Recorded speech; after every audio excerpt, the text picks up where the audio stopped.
अस्सलाम वालेकुम स्टूडेंट्स, मैं हूँ रिजवान अली और आप देख रहे हैं यूट्यूब चैनल PMCB अकेडमी। उम्मीद करता हूँ कि आप सब लोग खैरियत से होंगे। खुदा आप तमाम लोगों को अपने हिफ्ज़ व अमान में रखे, खुश रहें, सलामत रहें। और आज के वीडियो में हम फर्स्ट ईयर फिजिक्स का चैप्टर नंबर 2 का नेक्स्ट टॉपिक डिस्कस करेंगे और टॉपिक का नाम है वेक्टर प्रोडक्ट। लास्ट 2 वीडियोज़ में हमने स्केलर प्रोडक्ट कवर किया था। फर्स्ट वीडियो में हमने उसको डिफ़ाइन किया था, उसकी एक्सप्लेनेशन की थी, फिर उसके बाद अगली वीडियो में हमने उसकी खसूसियात डिस्कस की थी। को chapter number 2 first year physics के नाम से प्लेलिस्ट मिल जाएगी। उस प्लेलिस्ट में चैप्टर नंबर 2 के तमाम लेक्चर्स मौजूद होंगे। उस प्लेलिस्ट में चैप्टर नंबर 2 के तमाम लेक्चर्स मौजूद हैं तरतीब से, लेक्चर 1, लेक्चर 2 सो ऑन, जहां तक हम पहुंच जाएंगे। और इसके बाद इंशाल्लाह नेक्स्ट 2 वीडियोस में हमारे चैप्टर कंप्लीट हो जाएगा और देन फिर हम इसके MCQs सॉल्व करेंगे, देन न्यूमेरिकल्स करेंगे और शॉर्ट क्वेश्चंस करेंगे। तो चलते हैं आज के टॉपिक की तरफ। अब हमने ये देखना है कि भाई इसे हम वेक्टर प्रोडक्ट ही क्यों कहते हैं। भाई ये तो हमें डेफिनेशन से पता चलेगा।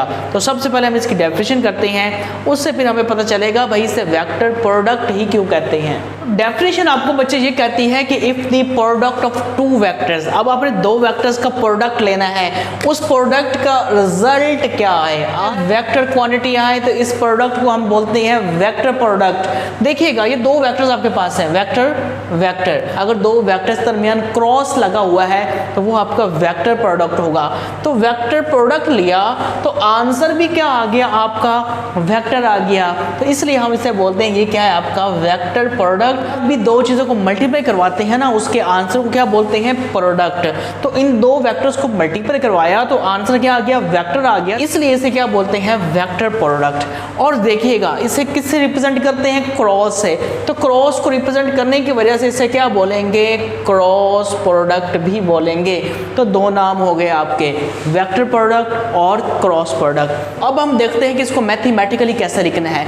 लेट्स सपोज आपके पास 2 वेक्टर्स हैं, vector A and vector B। तो दरमियान में क्रॉस लग गया तो क्रॉस का मतलब क्या है, ये कौन सा प्रोडक्ट हो गया, क्रॉस प्रोडक्ट हो गया। इसका फार्मूला है AB sin थीटा साथ में नॉर्मल यूनिट वेक्टर। अब आप कहेंगे सर ये क्या है, भाई परेशान ना हो, क्योंकि 2 वेक्टर्स का आंसर क्या आता है, वेक्टर आता है। तो वेक्टर ऐसी क्वांटिटी होती है जिसके पास 2 चीज़ें होती हैं, मैग्नीट्यूड एंड डायरेक्शन। तो ये आपका जो AB sin थीटा है ये बच्चे आपका मैग्नीट्यूड है और नॉर्मल यूनिट वेक्टर आपको इसकी डायरेक्शन बताएगा।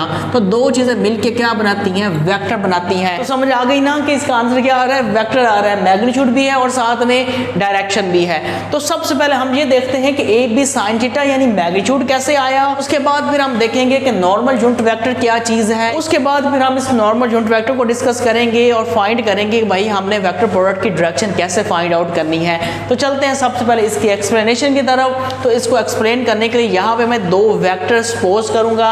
लेट्स सपोज मेरे पास एक वेक्टर A है और दूसरा वेक्टर B है। जब भी 2 वेक्टर्स के टेल्स को हम आपस में मिला देते हैं तो वो एक बन जाता है प्लेन। याद रखिएगा जब भी 2 वेक्टर की टेल्स को हम आपस में मिलाते हैं तो एक तो दरमियान में बनता है एंगल और क्या बनता है, प्लेन बनता है। तो व्हाइट बोर्ड एक प्लेन है, उस प्लेन के अंदर क्या पड़े हैं, 2 वेक्टर्स पड़े हैं A एंड B। उन वेक्टर्स दरमियान कितना एंगल बन रहा है, थीटा एंगल बन रहा है। तो A क्रॉस B किसके इक्वल होगा, देखिएगा हम लेंगे फर्स्ट वेक्टर का magnitude of vector A, then क्या करेंगे हम दूसरे वेक्टर के कंपोनेंट लेंगे और 2 कंपोनेंट्स बनेंगे। 2 में से हमने एक कंपोनेंट लेना है। कौन सा कंपोनेंट लेना है, परपेंडिकुलर टू A, जो पहले वेक्टर के साथ परपेंडिकुलर होगा, 90 का एंगल बनाएगा।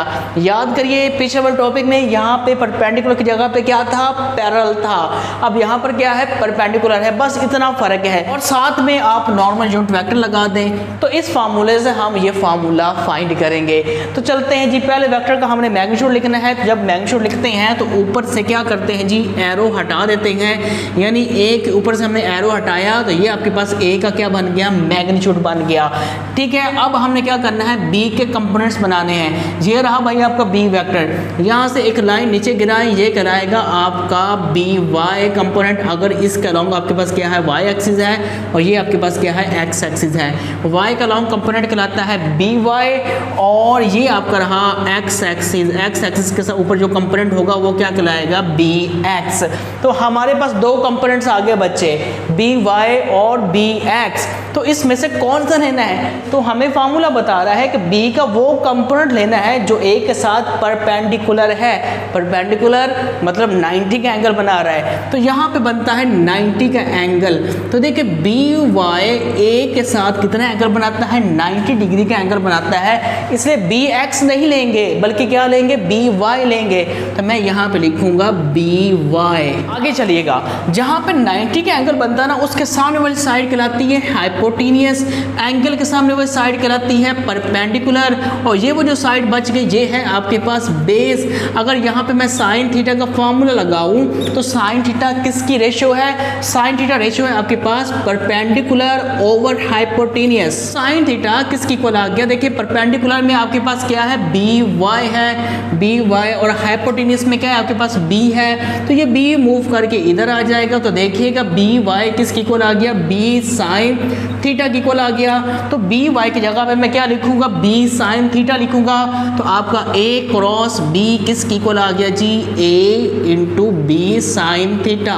साथ में नॉर्मल यूनिट वेक्टर भी लगाते जाएं। अब यहाँ तक तो आपको समझ आ गई होगी ना कि आपका ए बी साइन थीटा कैसे आया। अब रह गया नॉर्मल यूनिट वेक्टर। भाई नॉर्मल यूनिट वेक्टर आपको ए बी साइन थीटा की डायरेक्शन बता रहा है। डायरेक्शन कैसे फाइंड करेंगे, और डायरेक्शन हम फाइंड करेंगे राइट हैंड रूल से। जरा देखिएगा, ये दो वेक्टर्स हैं आपके पास, vector A and vector B. Vector A को मैं रेड मार्कर से रिप्रेजेंट करता हूँ और वेक्टर बी को मैं ब्लैक मार्कर से रिप्रेजेंट करता हूँ। ये एक प्लेन में पड़े हैं, लेट्स सपोज मेरा हाथ प्लेन है, कंसीडर कर लें एक प्लेन में पड़े हैं। तो इन दोनों का जब क्रॉस प्रोडक्ट लेंगे तो उसकी डायरेक्शन क्या आएगी, उसकी डायरेक्शन इस हाथ के ऊपर नॉर्मल आएगी। नॉर्मल मतलब इस तरह, ऊपर भी हो सकता है वो नॉर्मल, इस तरह नीचे भी हो सकता है। अब हमने देखना है वो नॉर्मल ऊपर है या नीचे है, तो उसके लिए हम इस्तेमाल करेंगे राइट हैंड रूल। आपने वेक्टर ए के ऊपर अपनी राइट हैंड की फिंगर्स को रखना है, उसको घुमाना है वेक्टर बी की तरफ। आपका थंब रिप्रेजेंट करेगा नॉर्मल की डायरेक्शन। तो नॉर्मल किस तरफ हुआ, ऊपर की तरफ।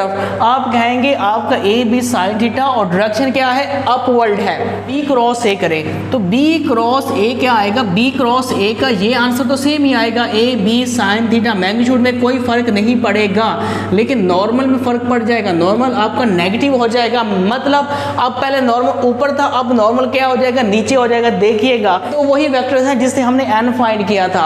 अब हम करेंगे, पहले हमने किया था ए क्रॉस बी, अब हम करेंगे बी क्रॉस ए। अब बी के ऊपर फिंगर्स को रखेंगे, इसको घुमाएंगे वेक्टर ए की तरफ, थंब किस तरफ है, डाउनवर्ड। आपका नॉर्मल कहां पर होगा, नीचे की तरफ होगा। इसलिए मैंने क्या लगाया, नेगेटिव, क्योंकि इसकी और इसकी डायरेक्शन क्या होगी, बिल्कुल ऑपोजिट होगी, इसलिए इसके साथ मैंने नेगेटिव लगा दिया।